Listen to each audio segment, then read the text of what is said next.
The open grazing method of rearing cattle has overstayed its welcome. And this is not for a cultural or religious reason, no. It's just not viable in 2022. Scarce resources, climate change, desert encroachment, and urbanization.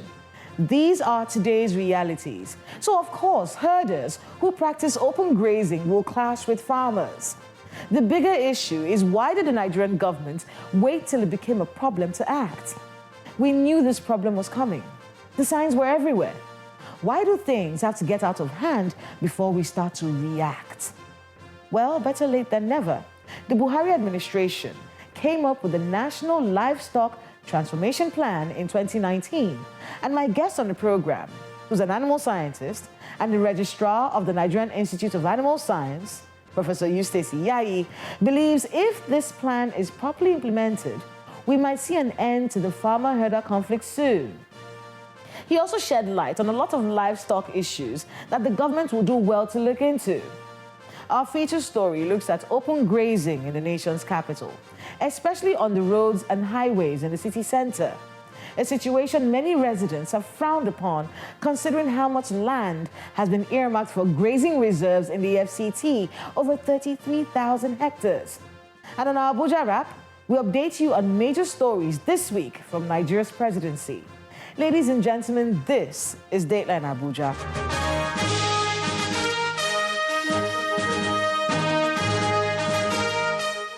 Hello and welcome to Dateline Abuja. I am Kayla Megwa. Let's begin with an update of the major happenings in Nigeria's seat of power. President Muhammadu Buhari is back in Abuja after attending the 77th session of the United Nations General Assembly in New York, his last as president.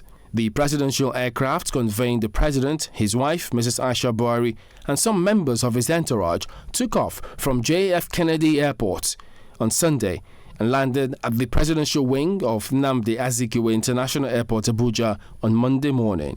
Back in Abuja from his trip to New York in the United States, President Buhari is assuring all that the participation of citizens in democracy will continue to be encouraged through freedom of speech and robust political discourse. The president made this statement when he received letters of credence from diplomats of 6 countries, including India, Germany, Sudan, Congo, Palestine, and the Netherlands. The bilateral relationships that exists between each of your countries and the Federal Republic of Nigeria are warm and very cordial. The cooperation and collaboration between us in several areas, such as socio-economic, political, security, education, and cultural spheres, are deep-rooted and expanding. The president is insisting that the African Continental Free Trade Area Agreement cannot work until there is business, political, and security integration on the continent. He was speaking at the second Subnational Sovereign Governments Network Conference. Ahead of the 2023 general elections, President Buhari charged the judiciary to maintain its position as an honest arbiter. He gave the charge at the official commissioning of the Body of Benches complex in Abuja, where he restates his administration's commitment to the rule of law. The significance of the legal profession becomes even more pronounced, considering the vital roles you play in the electioneering process, both at the pre- and post-election stages. I hope you maintain the position of an honest arbiter. Staying with the election, the president says the signing of the peace accord with former President Goodluck Jonathan and other presidential candidates in the build-up to the 2015 general elections contributed largely to the peaceful outcome of the election. The president stated this when he received the National Peace Committee led by former head of state, retired General Abdulsalami Abubakar. It is my expectation that all the signatories to the peace accord and their supporters will abide by its content and spirit.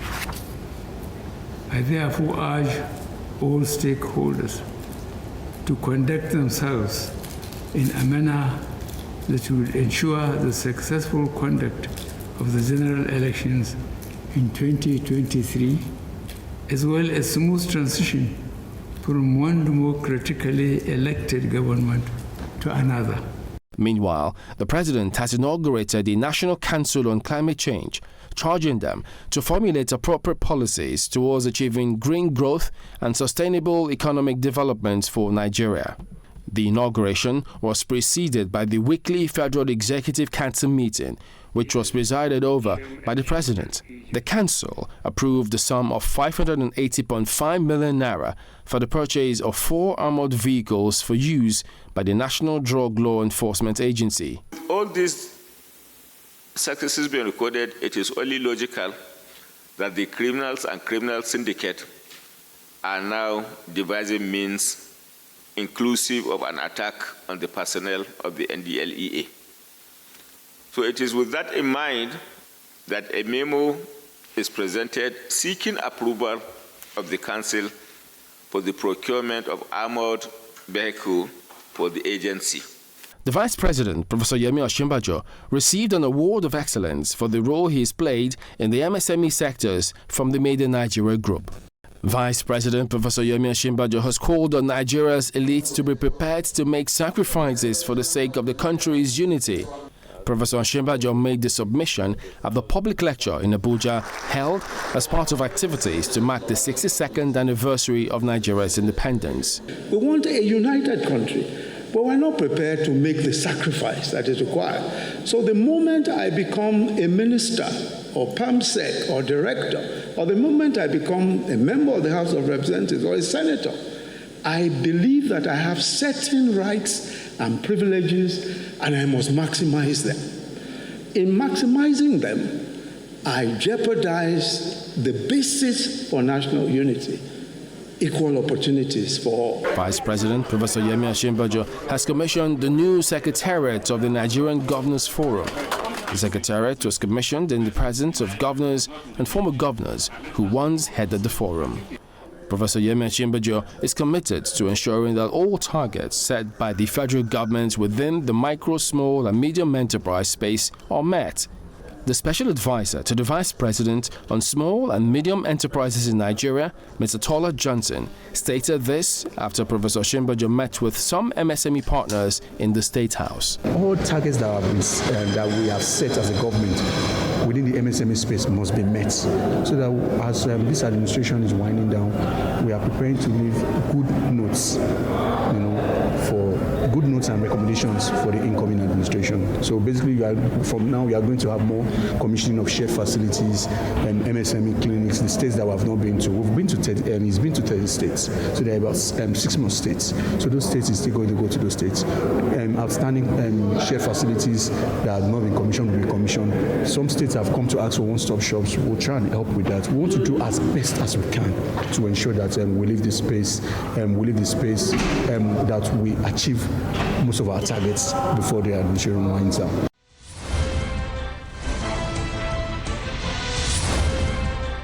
Welcome back. It is a common sight across the FCT. Cattle obstructing traffic everywhere. I'm talking highways, byways, the Federal Secretariat, rural and urban centers, and shopping malls. Meanwhile, over 33,000 hectares of land has been earmarked in Abuja for grazing reserves. So what is going on? Why are there cattle on the street obstructing traffic and so on? Our feature story looks at the issue of open grazing in the nation's capital. The presence of cattle on the streets of the nation's capital is becoming a regular sight. They're found on the highways and the byways, obstructing vehicular and human movements.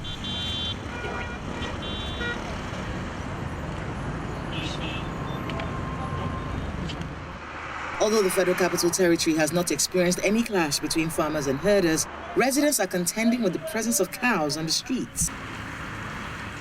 It's a very shameful thing that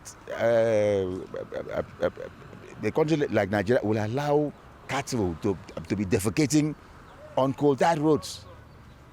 So this issue of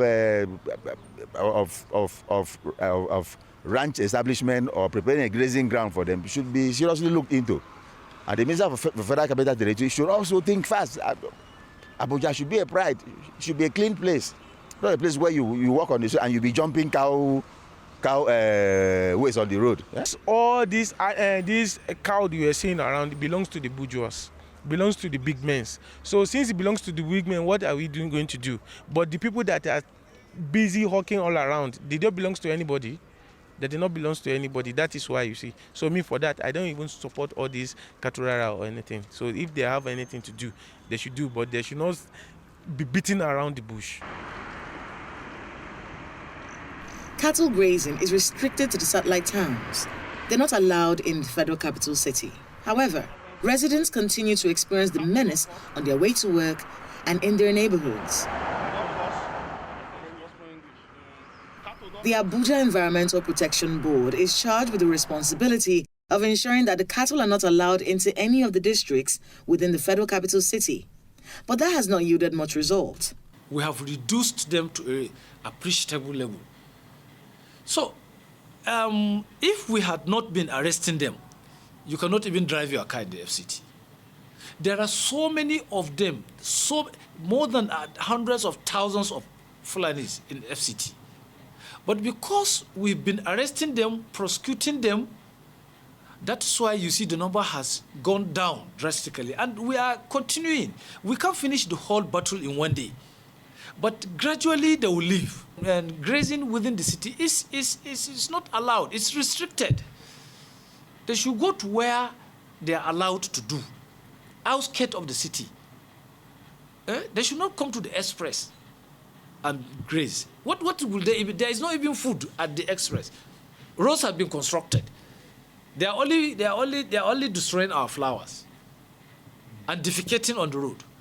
Over 33,000 hectares of land have been earmarked for grazing reserves in the FCT. Statistics from the FCDA reveal that the grazing reserves are expected to cater for about 7 million herds of cattle. The reserves are spread across the 4 area councils, including Paikonkore in Gwagwalada Area Council with 8,500 hectares, Wasa Karshi under the Abuja Municipal Area Council with 6,000 hectares, Kawu in the Buhari Area Councils with 9,000 hectares, and Rubochi in the Kuje Area Council with 9,985 hectares. However, the Miyetti Allah Cattle Breeders Association of Nigeria have their concerns about the grazing reserves. You know, the Fulani in Abuja, Fulani of Abuja, 80% or 90% of them are found in Abuja here. They are indigenous, among the indigenous people of Abuja here. So it is not easy to send them out of this place. So this area, as far as we are concerned, within the extreme city, as I mentioned, is going to be very free from any cattle rearings within that area I have mentioned. I have not been called for any meetings as to the issue of ranching, but we so much believe and we have the confidence if there is anything like that, the government of FCT will intimate us and will call us for discussion as stakeholders.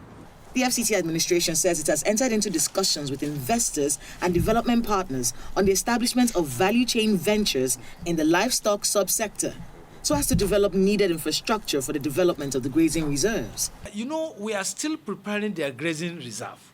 There's a grazing reserve that is the minister has allocated for these Fulanis. And we are still fixing that place. And you know, because of the security issue, these Fulanis, some of them are not bandits. And they are also being attacked by their targets, bandit targets, because they rustle their cows. So some of these Fulanis are not bandits, and once they enter that place where it's reserved for them, the other bandits will now come and kill them and take away their animals. The federal government's desire to provide security in all agro-allied ventures, including grazing areas, farmlands, and ranches, led to the training of these officials of the Nigerian Security and Civil Defense Corps. This is being done in states across the country. In the Federal Capital Territory, 55 personnel of the Corps were deployed in the first phase. 70 other officers are presently being trained to be part of the unit in the second phase.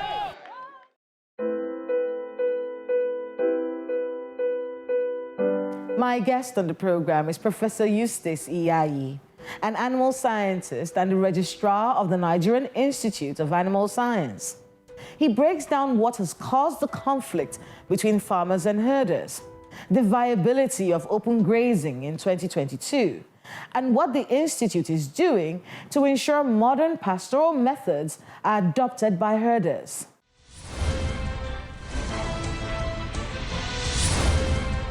Professor Iyayi, welcome to Dateline. Thank you. All right, let's talk a bit about the situation in the country. You know, you're a professor of animal science. So this is something that you've been doing for a very long time, just looking out for the welfare of animals and the quality of meat that we're getting in the country.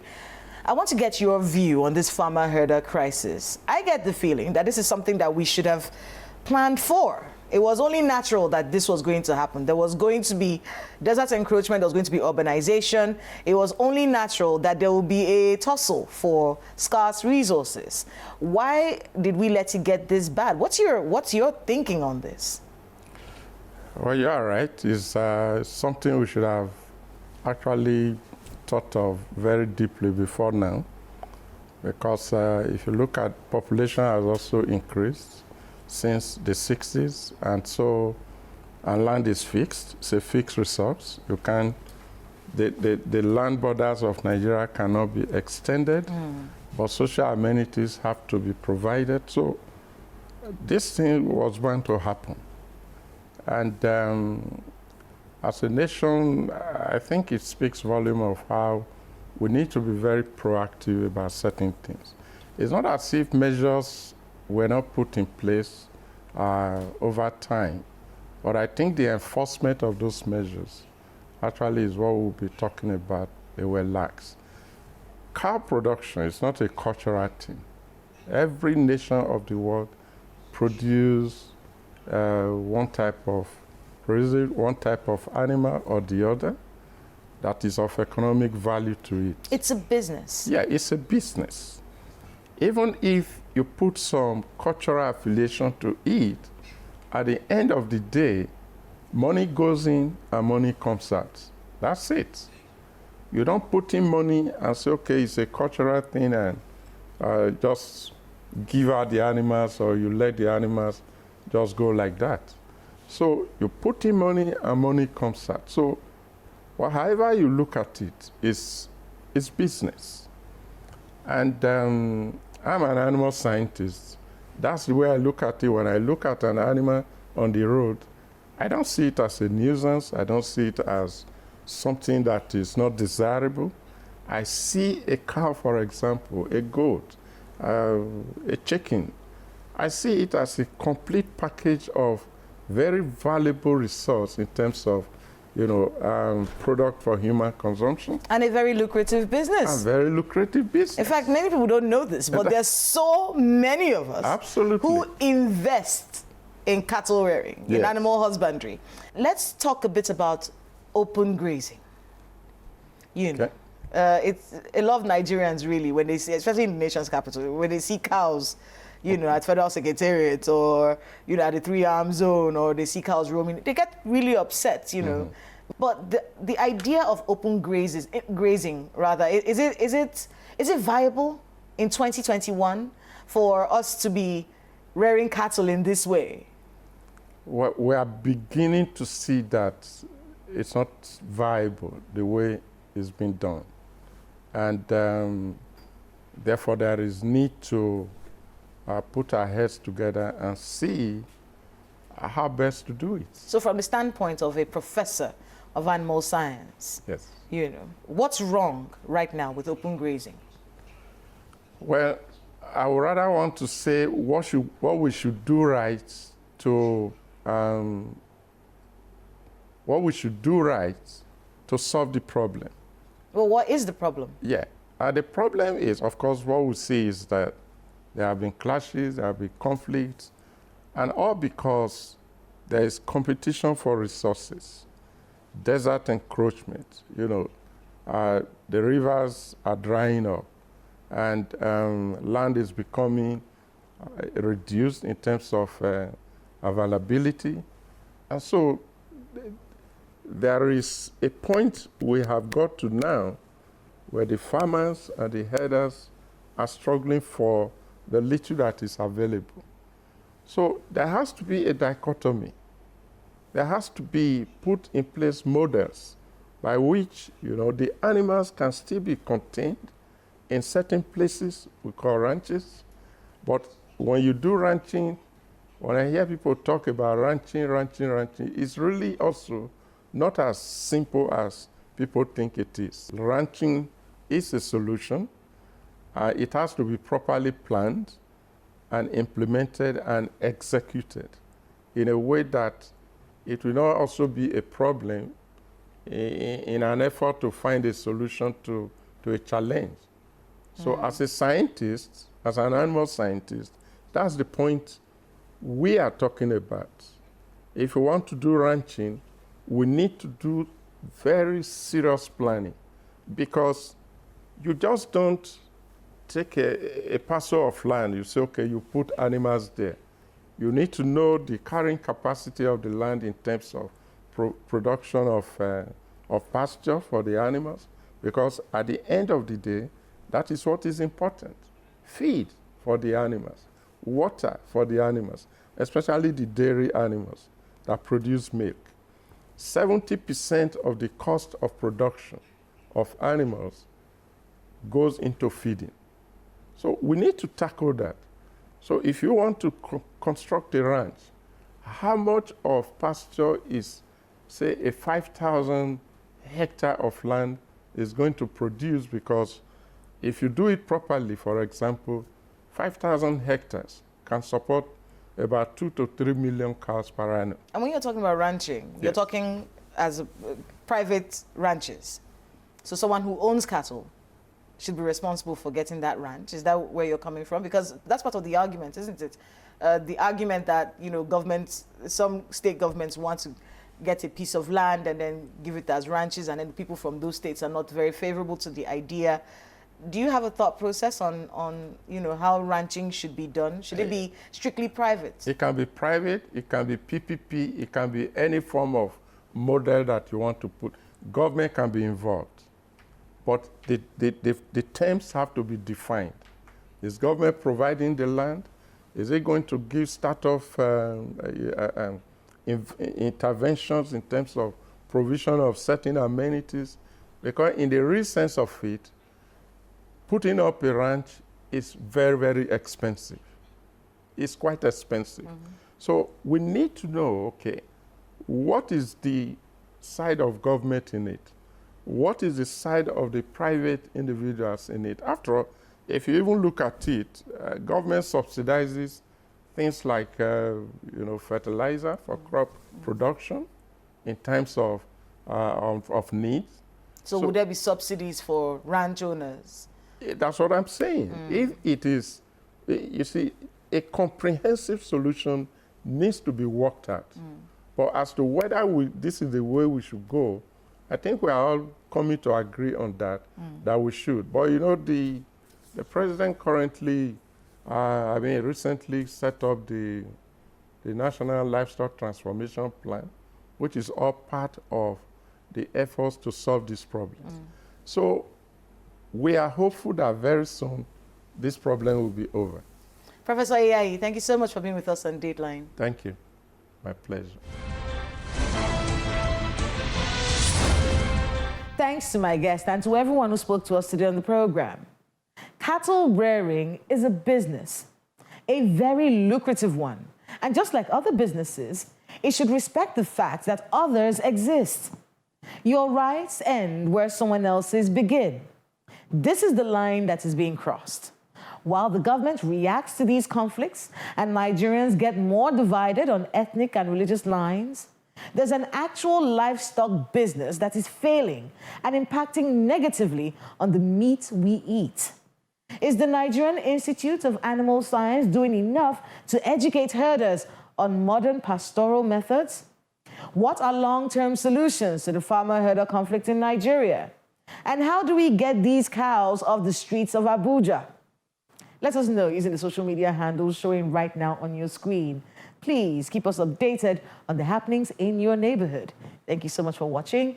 I'm Kayla Magwa. See you next time.